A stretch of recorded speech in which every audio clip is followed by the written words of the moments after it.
Encontro de chefes de poderes em Brasília, direto para o Planalto Central, com som, com imagem. Bom dia, José Maria Trindade. Salve, muito bom dia, Thiago Berrage, bom dia a todos. Olha, Thiago, aliados e amigos do presidente Jair Bolsonaro e principalmente amigos antigos, das antigas aqui de Brasília, dizem que ele anda solitário demais. Nos finais de semana, no Palácio da Alvorada, a própria arquitetura acaba levando os presidentes a ficarem sozinhos e isolados. É a tradicional solidão do poder, já descrita por vários autores, principalmente o Gabriel Garcia Marques, que tratava muito bem disso, né? E o Bolsonaro não está livre desta solidão. Aí um grupo de amigos chegaram à conclusão que é preciso ali levar ao Palácio da Alvorada, né, pessoas para conversar com o presidente Jair Bolsonaro.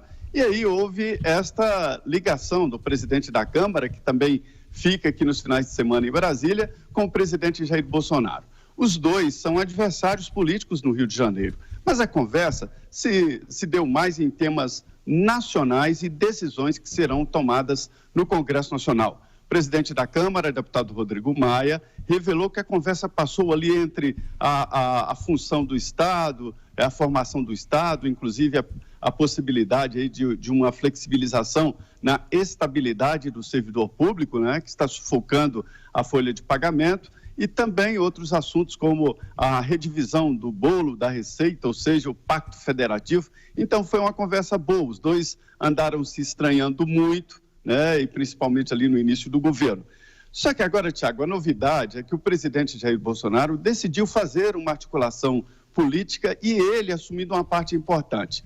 Já se reuniu com líderes de partidos políticos, está recebendo e admitiu a possibilidade de indicações aceitas nos estados. Não significa entregar um ministério para cada partido político, mas o que diz o líder do governo, o deputado Vitor Hugo, é de que se o ministro tem uma indicação a fazer no estado e o ministro evidentemente não conhece o país inteiro, então não tem nada de mais aceitar uma indicação de um partido político, ou seja, a volta das indicações políticas. É uma maneira de recomeçar a base e a orientação foi a seguinte: um governo não pode ficar sem uma base política, porque se houver uma crise, aí sim ele fica totalmente desamparado. A nova situação. Ô Zé, com isso a reforma da Previdência é que padece, né? Ela já poderia ter um acordo de líderes que quebrasse o interstício e ela fosse votada agora, mas isso fica aí para depois da volta da comitiva ao Vaticano, que vai para a canonização da Irmã Dulce. Como é que está esse clima aí com a reforma mantida mais ou menos como refém no Senado? Me diz duas palavras. A primeira é que esta festa aí da canonização da Irmã Dulce é apenas uma desculpa. E outra frase que eu ouvi sobre a quebra do interstício, sem chance, não há nenhuma. Assim, de uma maneira bem ríspida, né?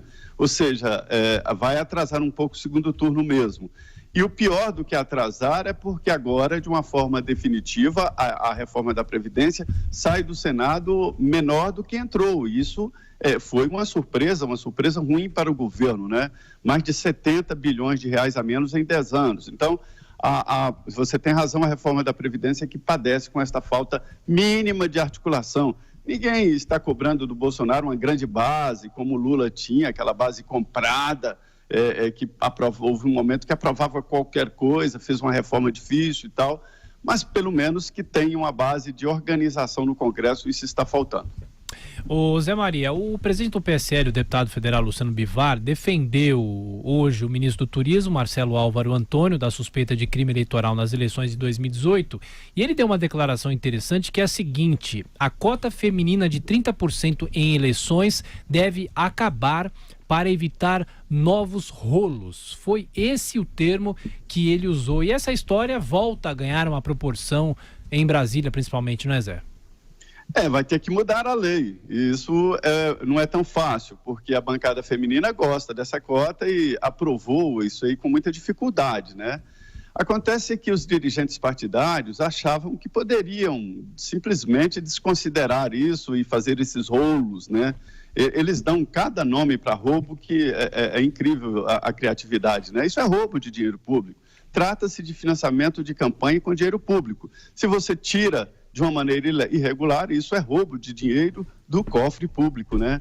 Olha, Tiago, a situação é complicada para o PSL. Isso porque essa condenação aí, esta possível, né, por enquanto é só indiciamento, o juiz ainda nem aceitou, é um indiciamento de pessoas próximas que levaram o ministro aí a ser indiciado também. Se houver a condenação, já existe no Tribunal Superior Eleitoral casos parecidos e uma jurisprudência de que a chapa toda perde, porque os ministros do TSE entendem que se não houve o atendimento desses 30%, significa que a legislação não foi cumprida. E aí o PSL perde, inclusive, deputados eleitos, a reconfiguração da representação de Minas Gerais sem os votos do PSL. Então, ele tem que defender mesmo, porque se trata até de uma tentativa de sobrevivência ali do PSL, que tem casos de laranjas em todo o país. Zé Maria, bom dia, aqui é o Bruno Garchagin. A respeito dessa reforma administrativa que está em discussão, Zé, você acha que a proposta do governo pode enfrentar alguma resistência no Congresso? Enfrenta, mas eu acho que a política já está madura para rediscutir a estabilidade. Eu coloco lado a lado ali as dificuldades do governo, a Previdência, o pagamento da Previdência e a folha de pagamento. A folha sobe de uma forma chamada vegetativa, ou seja, mesmo sem aumento real de salário, a folha sobe. Então, vai engolir a arrecadação pública. Aí paga Previdência e paga salário e pronto. O governador não pode ser eleito a uma humilhação dessa, de administrar folha, e é o que está acontecendo. Então, chegou na hora de discutir. Olha, Bruno, muita gente diz que nem aí, mas eu acho que estabilidade para o policial, para o juiz, o promotor, fiscais, tudo bem, mas uma estabilidade total e restrita como é hoje, para todos os cargos, é exagerada e desnecessária, né? E falam até a questão da lei de responsabilidade fiscal, teto de gastos, isso daí... A regra de ouro, A regra de ouro, né, Zé Maria? A regra de ouro impede que o governo, né, se faça dívidas para pagar o custeio, salários, previdência e gasolina, enfim, o custeio da máquina. E sim, o endividamento seria para o investimento. Isso seria positivo, inclusive, para a economia. E há a possibilidade de mudar ali o texto desta lei, mas mantendo o critério de impedimento de endividamento para pagar o custeio. Zé Maria, a respeito dessas acusações, não do ponto de vista jurídico, obviamente, mas contra o ministro do Turismo, como é que isso tem sido encarado pelos parlamentares e até por gente do próprio governo? Porque, de fato, se torna um problema para o presidente Bolsonaro. Embora nada tenha sido provado ainda, enfim, está tudo na esfera das investigações da Polícia Federal, mas quanto mais a Polícia Federal avança, mais se descobre elementos a respeito desse uso, né, de verba para financiar ali, de desvio, na verdade, de verbas que teriam sido utilizadas por laranjas e tudo mais. Dividiu ali a bancada do governo. Até aliados torcem a cara quando tem que explicar essa situação do ministro Marcelo Álvaro Antônio, né?